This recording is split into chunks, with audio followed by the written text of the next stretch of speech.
What's up, guys? Welcome back to my channel. So I'm here today to talk about the first 2 new episodes of the Real Housewives of New York City reboot, or RHONY Season 14, Episodes 1 and 2.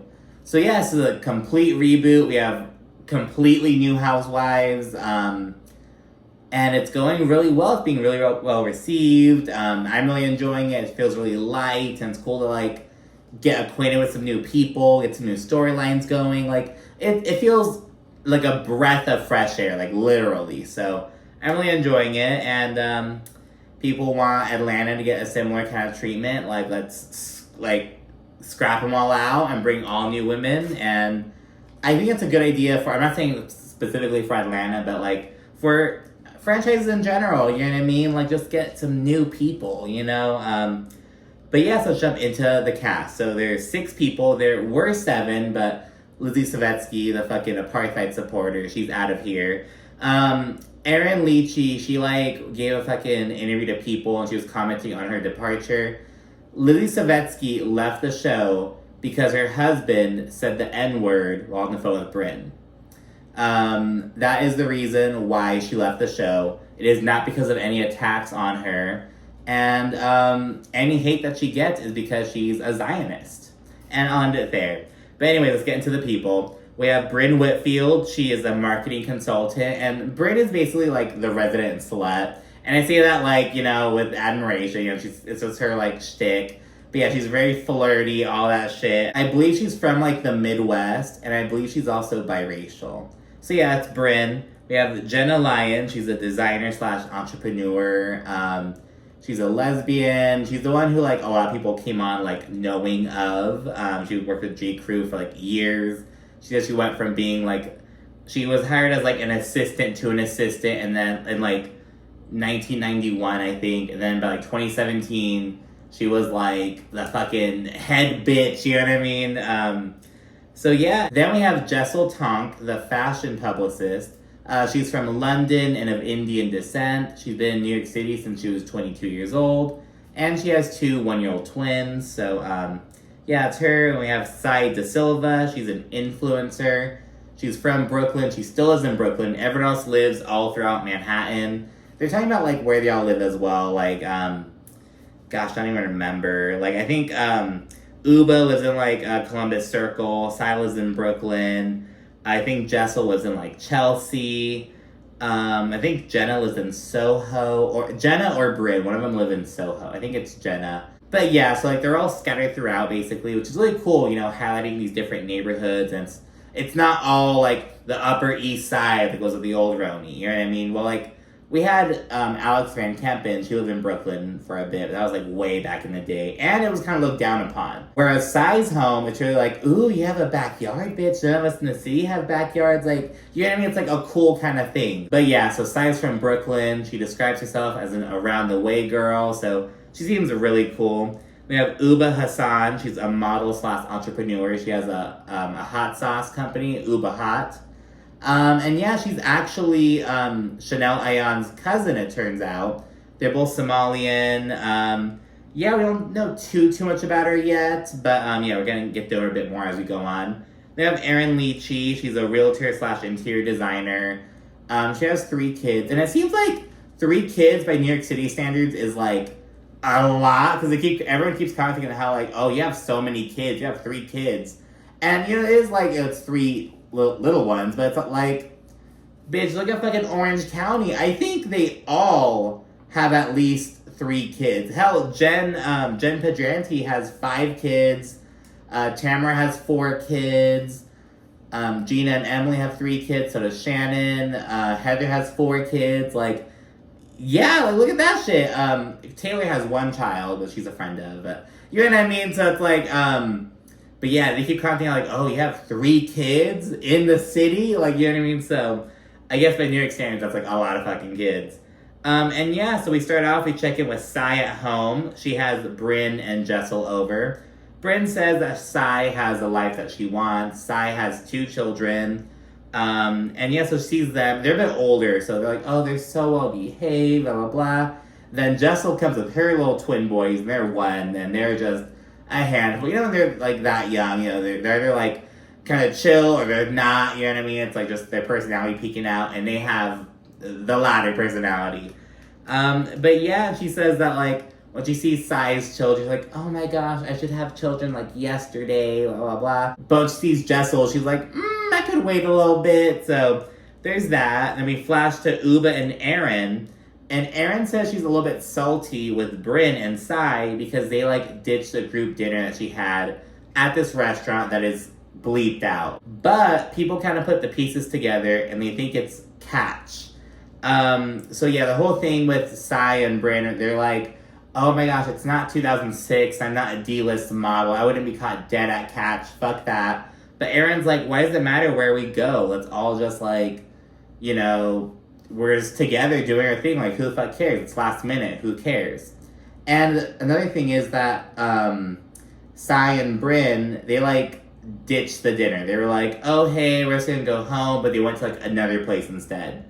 So yeah, Erin's kind of butthurt. And on top of the whole restaurant situation, Bryn also tells Sai about how Erin is allegedly upset with her because Sai is accused of scoffing at Erin's like cheese board or some shit. And Sai's like, what the fuck? I love cheese. Like, what? So there's this other like little like side thing. Sai says that Erin like always has a problem with everyone. So she's like, maybe you're the problem. So yeah, that's how it's going on. There's the restaurant drama and some cheese-based drama for episode 1. We then check in with Jessel at home. She gives some background, you know. She has 2 twin boys. She talks about like coming over to NYC from London. And yeah, she talks about her husband a bit. She says that, you know, they were friends for a really long time before they got together. Jessel then has Jenna over, and she has like the rundown on her career, being with J. Crew, all that stuff. How she's like the Miss Boss lady, basically, of the group. And they discuss an upcoming girls' night that they're gonna have. And we also check in with Erin, who's having this big old family event. I believe it's something for her mother-in-law's birthday.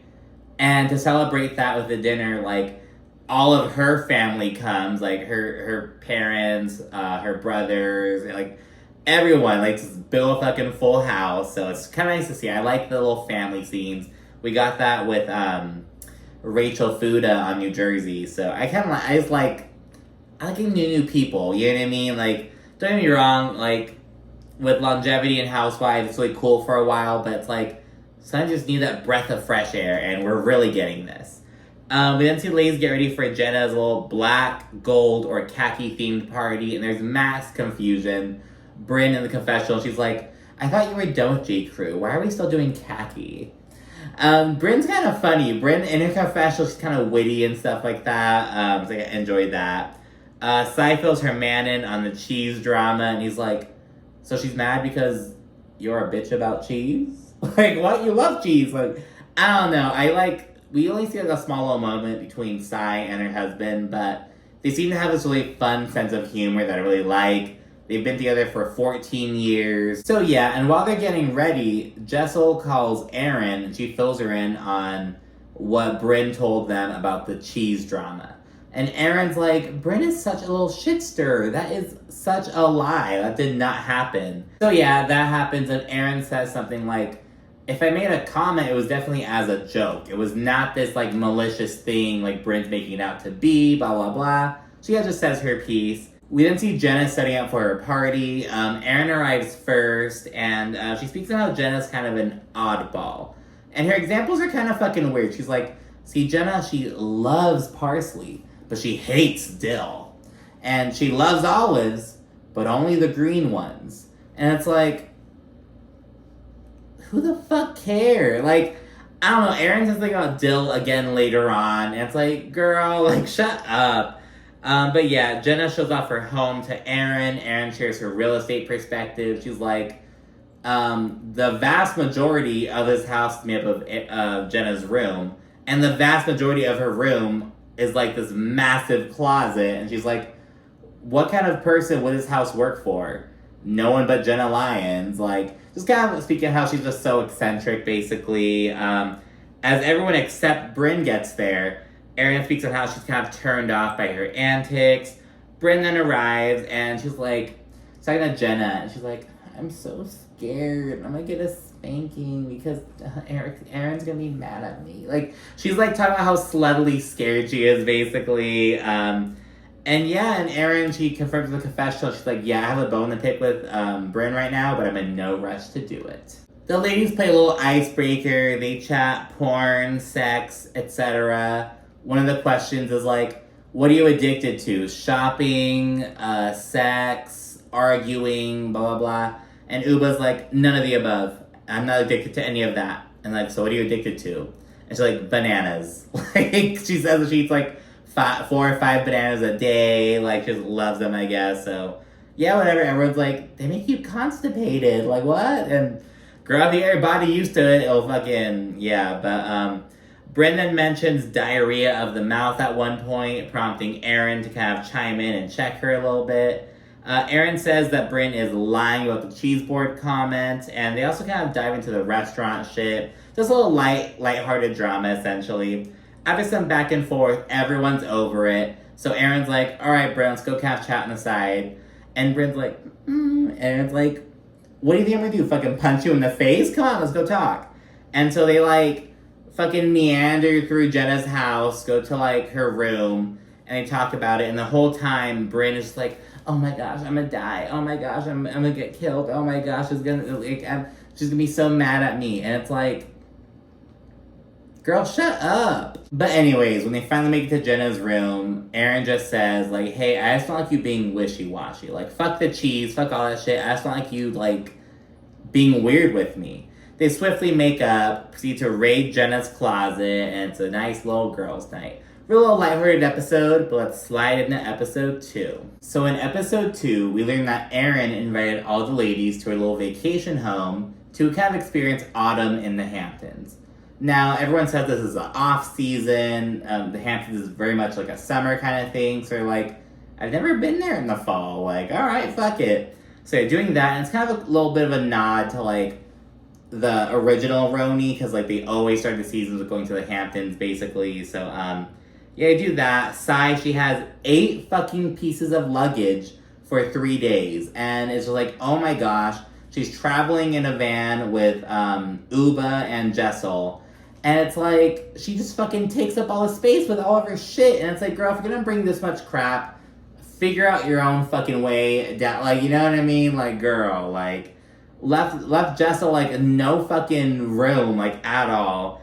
Brynn's gonna arrive, like, a day late because she's not feeling well. She had to get, like, a steroid injection or some shit. She's, like, kind of feeling sick or whatever. We check in with Erin in Sag Harbor. Shout out to Luann. And she's preparing, like, a little caviar kind of spread. She's only having caviar, though. And it's like, girl, you can't, like, because her mindset is like, oh, it's gonna be a little bit of a snack, just, like, hold you over until we go out to, like, dinner later on.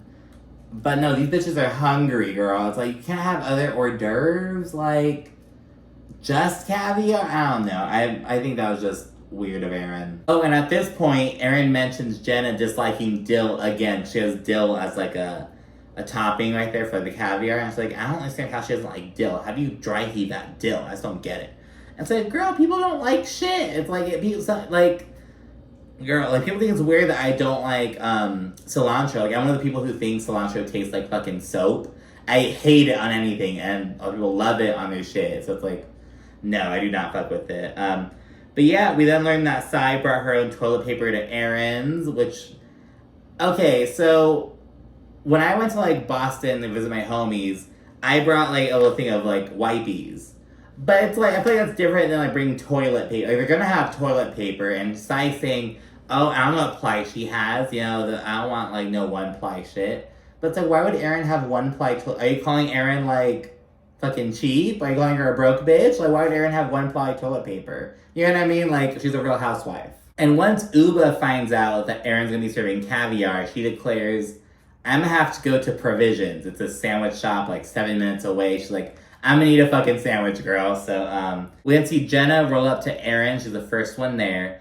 And she shares this her first ever girls trip and her first, like, sleepover. You know what I mean? So she's kind of, like, awkward. She's cautiously excited about it. Back in the van, Sai, for some reason, just kind of making small talk, she asked Jessel when the last time she had sex was. And Jessel says that she hasn't had sex since she got pregnant with her twins. And they're 1 year old now. So she's going on like about 2 years without having sex with her husband. And something tells me that I feel like Sai knew this beforehand, and that's what she's bringing it up.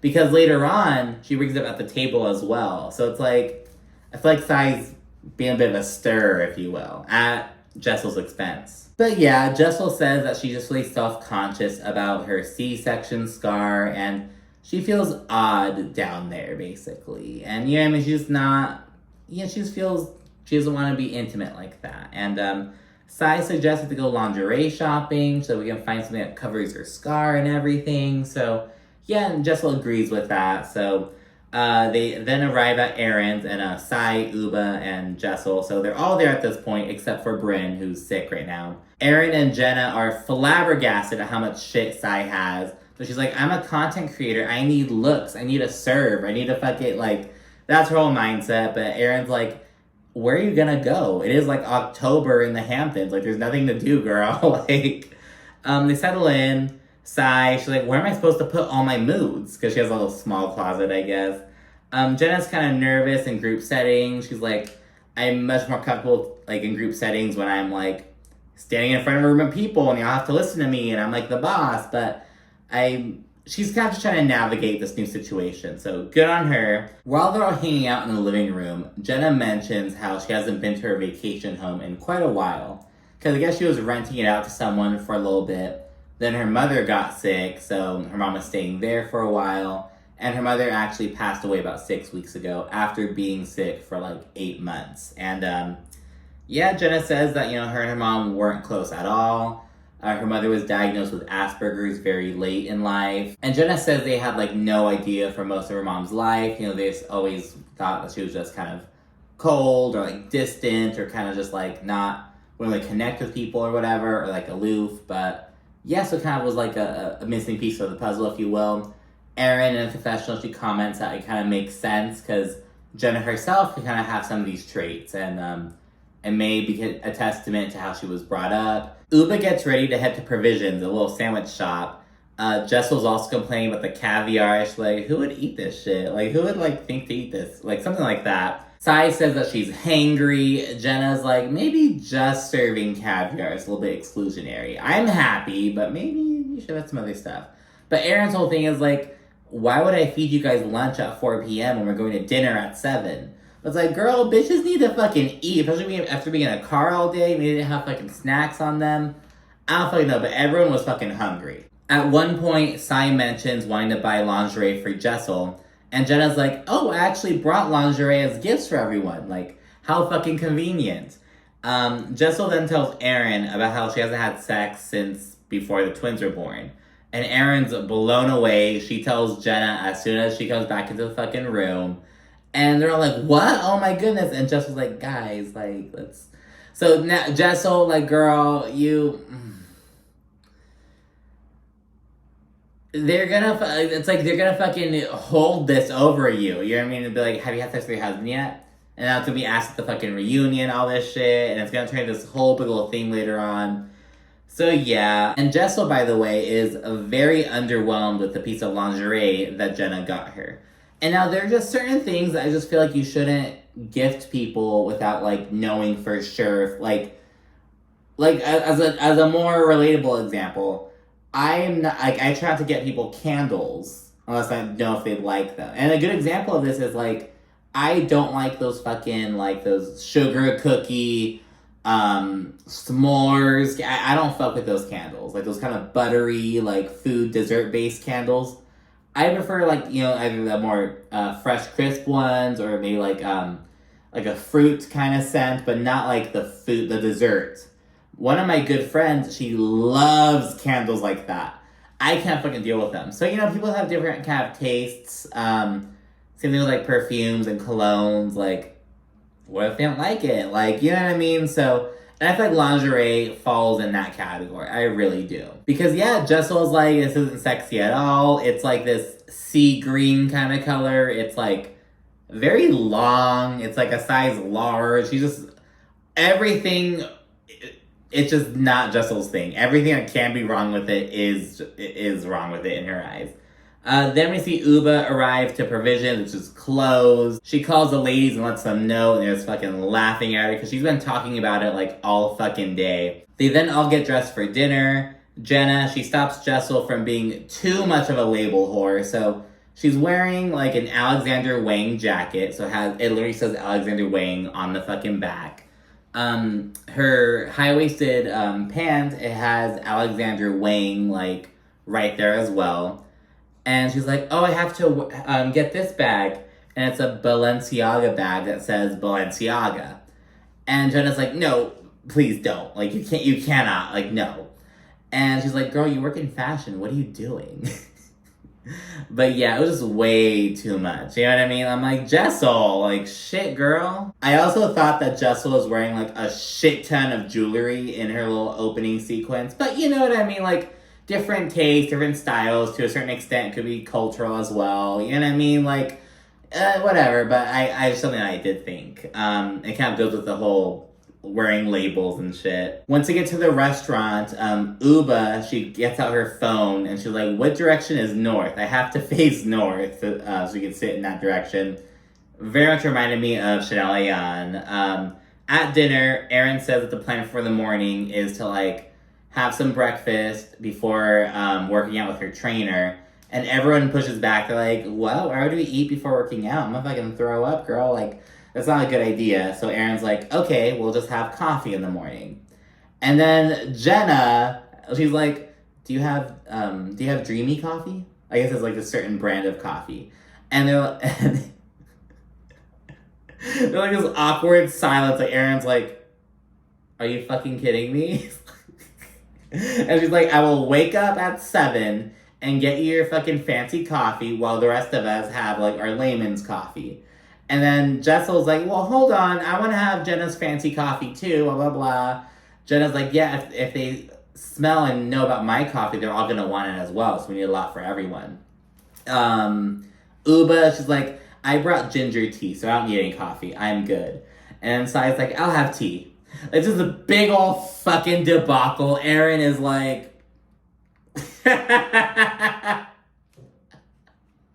I thought it was fucking hilarious. It was just like the comedic timing. It was just so funny. Afterwards, they discussed Jessel's sex situation some more. I believe Sai is the one who brought it up again. This bitch is gonna fucking be throwing shit. And Jessel kind of confirms that like before she got pregnant, sex was almost like a chore. Like, all right, babe, I'm ovulating. Let's fucking go. And now, like, it's almost like when she got pregnant, it's like, all right. Like, we're done with that now, you know what I mean? After briefly talking about that, they segue to discussing how Jenna came to realize that she was a lesbian. So she was, like, already married, had a child, her marriage was, like, failing, and she was in her early 40s, and that's when she kind of, like, tapped in with these feelings, basically. She spoke on how the New York Post actually outed her, like, she was spotted out at dinner with someone, and they weren't, like, holding hands or anything, but I guess they seemed kind of googly-eyed or whatever. So, yeah, New York Post, they called J. Crew and asked if they wanted to comment on her being a lesbian. Or, like, they want to see if Jenna would confirm or deny if she was a lesbian. And she wound up confirming it, but it's like, oh my gosh. And she says it was, like, so quick. It was, like, 3 weeks after she, like, was like, hey, maybe I am a lesbian. And it's just like, really negative story. Like, fuck New York Post. New York Post is shit. She didn't deny it or anything. She confirmed it. She fucking rolled with the punches, basically. But, yeah, fuck the New York Post, right? Like, damn, man. And while on the subject, Jenna reveals that she does have a girlfriend, but her partner doesn't want to be on camera or anything. So she's not going to bring her around or anything at all. Jessel then speaks on how she and her husband got together. They were friends for years and years and years and years and years, and they ultimately wound up getting together. She later says that she went through 5 rounds of IVF, and she, like, never really told never told her mom, never, like, opened up about it, because she's like, in our culture, you know, gets turned into gossip. She didn't want to be seen as, like, unable or, you know, she didn't want her fertility issues to be made into the talk of the town, basically. And they want to be seen as weak, essentially. And Jessel then agrees that, you know, I feel like the pressure on the whole situation had some lasting impacts on me and my husband's relationship. So yeah, and at that point, Erin, Sai, and Uba get to go to the restroom. On the way over, Uba, like, fucking wanders into the kitchen to fucking thank the chef. She also fucking finds the pantry and steals a can of fucking coconut milk, so this big old fucking thing. Erin's like, thank God Uba doesn't drink, because Uba and Jenna are both sober. They don't drink or anything. And, but yeah, and so they go back to Erin's, change into their lingerie. Uba says that she's offended and calls her lingerie a grandma outfit. It's like a little satin dress, little beigey kind of color. It's not as long as Jessel's though. I think the main issue is that Jessel's dress is just so fucking long. But Uba's also fucking 6 feet tall. I don't know how tall Jessel is, but she does not look 6 feet tall. But yeah, so maybe that's why it just looks so long on her. But anyway, that's beside the point. Uba swiftly changes her mind, says that she loves it, thanks Jenna, so she takes all the criticism back. We see Jessel, she changes into her lingerie and comes downstairs and says that she is displeased. She hates it. She hates the color. She hates the fit. She hates the length. She hates the color. She hates everything about it. And she's kind of looking at some of the other ladies are wearing. She feels like hers is nowhere near as sexy. And I kind of get what Jessel's saying. Like, I'm supposed to feel sexy in this, and I feel disgusting. And she just kind of talked about how, you know, she felt insecure to a certain extent. And it's almost like in her mind maybe confirming, like, oh my gosh, like, I'm not sexy. Like, you know what I mean? So I kind of get why Jessel reacted that way, all things considered. Jenna feels like she's being really hurtful, is completely oblivious about it. Erin is also like, oh my gosh, like, what the fuck, Jessel? Like, you're hurting Jenna's feelings. Sai, she kind of sees this. She sees that Jenna's visibly upset, but she's like, but Jenna doesn't have the balls to say anything. So, yeah, it's a big old thing. Jessel was kind of rude about it. I get where she's coming from, and this is the risk you run. Like, I don't think Jenna should have brought lingerie for this group of women she doesn't really know that well. You know what I mean? Like, I don't know. It just didn't work out. Shit like the like matching pajamas and shit where it was fucking embroidered and shit like that, but like, yeah, it just didn't really work out. And yeah, it's the first 2 episodes of New York City. Not a whole lot going on in these 2, but they're such a pleasure to watch. You know what I mean? Like, genuinely. But yeah, so thanks so much for watching. Try to like, comment, subscribe, and stay tuned for more. Thanks again. Bye.